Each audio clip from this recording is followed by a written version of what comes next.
saya mencoba menawarkan suatu inovasi tentang Pasopati Muda, yaitu perhutanan sosial untuk petani dan kaula muda.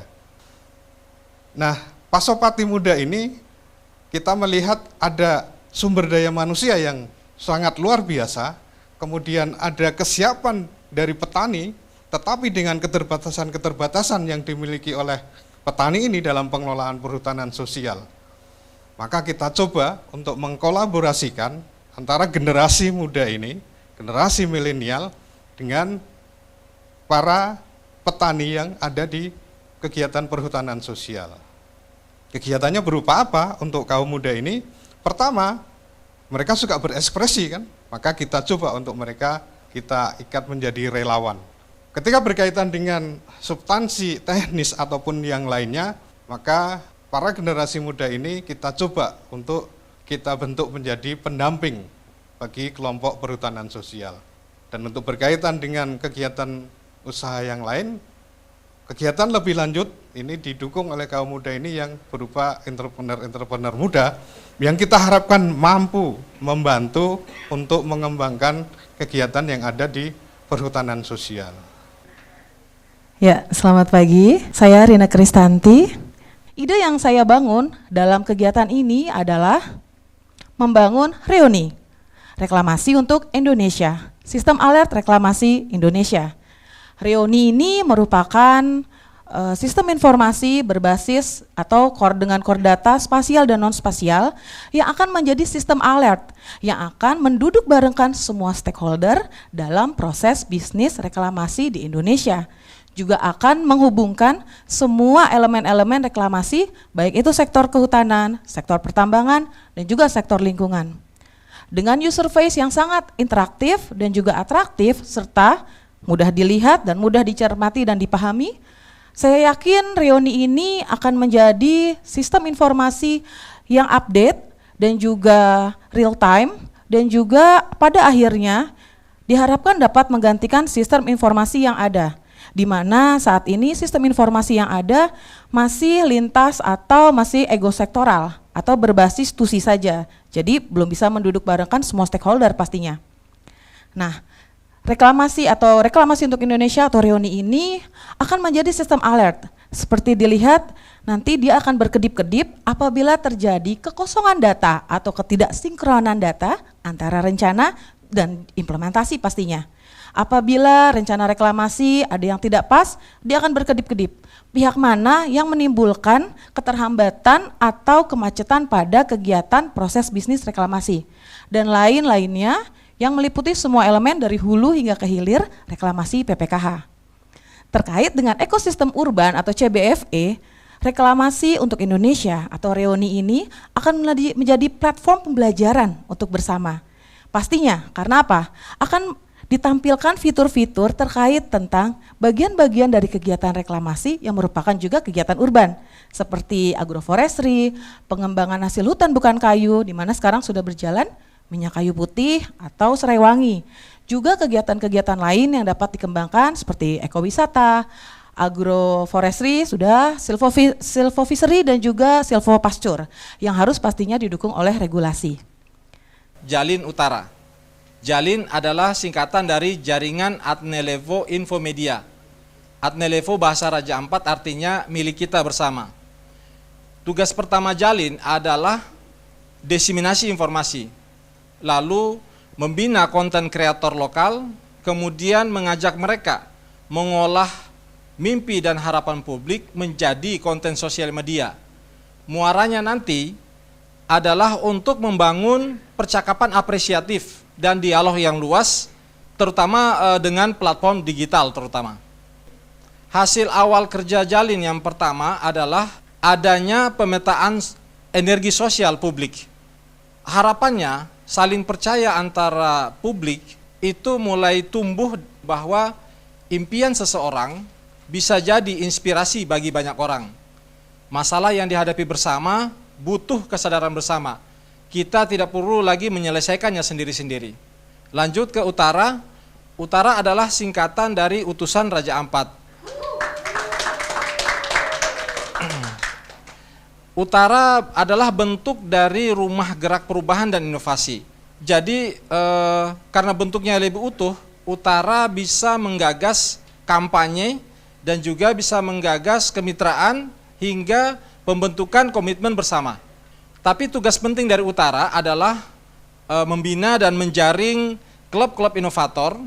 Kemudian kita beri challenge kepada mereka bagaimana mengajak masyarakat seluas-luasnya untuk mengubah setiap tantangan menjadi peluang. Perkenalkan, Halo Prof, sebuah call center yang bisa menjadi sarana penghubung antara Pak Rajiman dengan mitra pembangunan. Bagaimana Halo Prof bisa membantu mereka akan dijelaskan oleh rekan saya, Mas Nando. Silahkan Mas Nando. Oke, terima kasih Nina. Nah, bagaimana Halo Prof bekerja? Halo Prof bekerja sama seperti sistem call center pada umumnya. Ketika penerima bantuan merasa ada kendala terhadap peralatan diberikan oleh pemerintah, maka mereka bisa menghubungi call center dan akan dipandu oleh tim Halo Prof. Setelah mereka menyampaikan permasalahan, tim Halo Prof akan melakukan verifikasi data apakah benar si penelpon merupakan penerima bantuan dari Kementerian Desa. Setelah data valid, kemudian masalah yang disampaikan oleh penelpon akan kita teruskan kepada mitra kita di daerah, mitra pembangunan, ya, antara lain pemerintah daerah, juga bisa dibantu oleh Balai Latihan Masyarakat Kementerian Desa, kemudian bisa juga di backup oleh pendamping desa untuk memvalidasi masalah real yang ada di lapangan.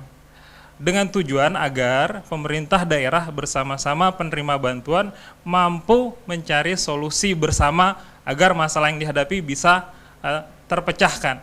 Namun, ketika permasalahan itu mengalami kendala yang cukup berat dan membutuhkan pendampingan, maka pemerintah daerah dapat berkoordinasi dengan tim Halo Prof untuk meminta bantuan pendampingan.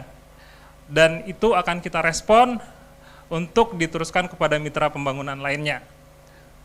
Nah, tentunya mereka semua ini harus bekerja sama dengan Kementerian Desa untuk menentukan kapan jadwal melakukan pendampingan. Saya mencoba menjawab permasalahan ini semua dengan satu aplikasi yang bernama Saku Tani, Sistem Alternatif Keuangan Petani, di mana aplikasi ini dapat menjadi wadah para pihak untuk dapat berkontribusi. Pertanyaan selanjutnya adalah, apa yang didapatkan oleh para pihak ketika berkontribusi dalam aplikasi Saku Tani? Para pihak nantinya akan mendapatkan sebuah poin yang bisa dikonversi. Sebut saja poin tersebut adalah PS Money. Poin tersebut nantinya akan dapat ditukarkan oleh para pihak, misalnya untuk mendapatkan potongan harga ketika mereka membeli produk-produk perhutanan sosial dari aplikasi Saku Tani. Selain itu juga bisa mendapatkan gratis pengiriman barang, dan juga poin tersebut dapat didonasikan untuk para petani. Poin yang sudah didonasikan nanti akan dikumpulkan terlebih dahulu, lalu akan ditukar menjadi bantuan para petani, misalnya alat ekonomi untuk produksi, lalu juga bibit, dan juga kebutuhan-kebutuhan lain untuk para petani dapat berusaha produksi. Nah, para petani dapat apa pertanyaannya? Para petani nantinya akan dibagi menjadi 3 kelas. Ada kelas mantap, mapan, dan maju. Di mana para petani kelas mantap adalah para petani yang baru saja mendapatkan izin. Mereka harus membenahi dulu kelembagaannya. Setelah mereka mendapatkan pelatihan-pelatihan dan juga membenahi kelembagaannya, mereka akan naik kelas masuk ke kelas mapan. Di mana kelas mapan sudah tidak membenahi kelembagaan tetapi juga membenahi kelola kawasan dan juga kelola usaha. Bisnis sudah berjalan di sini. Seiring berjalannya waktu, ketika bisnis mereka berjalan lancar, mereka akan naik kelas menjadi kelas maju, di mana aplikasi Saku Tani akan membantu para petani untuk mendapatkan modal dari perbankan. Rapot mereka ketika di kelas mantap, mapan akan diberikan kepada perbankan untuk sebagai catatan mereka. Nah, setiap poin tadi kelak akan bisa menjadi alat tukar. Misalnya ketika kita ingin membeli kopi di kedai kopi yang bekerja sama dengan aplikasi Saku Tani, hanya tinggal menukarkan poin tersebut saja. Nah, dengan adanya Saku Tani akan ada simbiosis mutualisme di antara ketiganya. Yang pertama, kelompok usaha perhutanan sosial akan mendapatkan jawaban terkait modal, mau itu uang ataupun non-uang.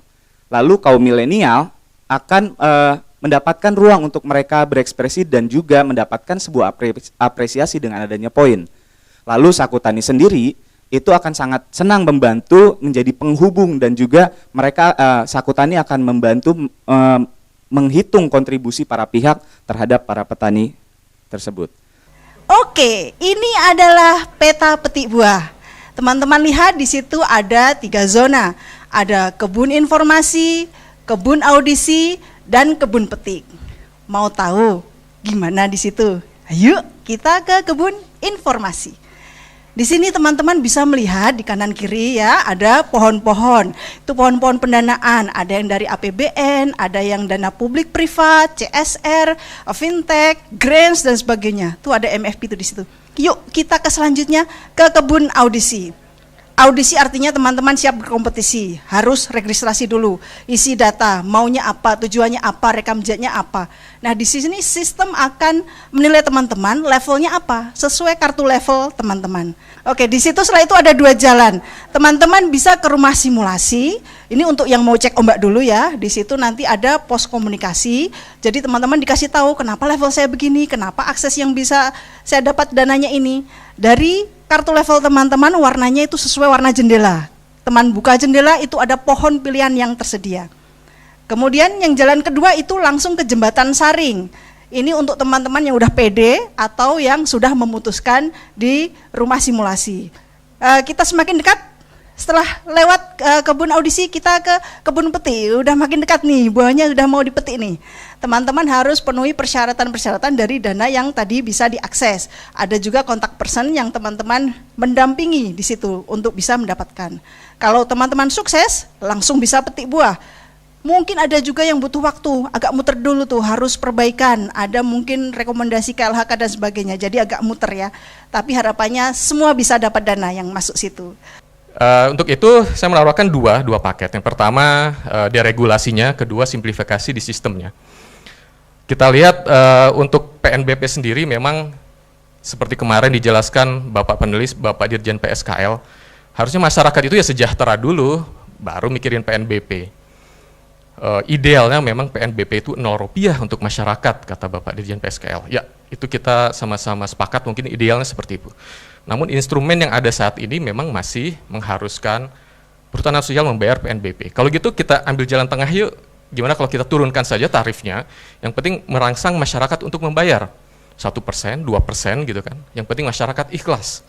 Jadi semacam ada undang-undangnya harusnya atau peraturannya tersendiri ya, PNBP khusus UMKM gitu.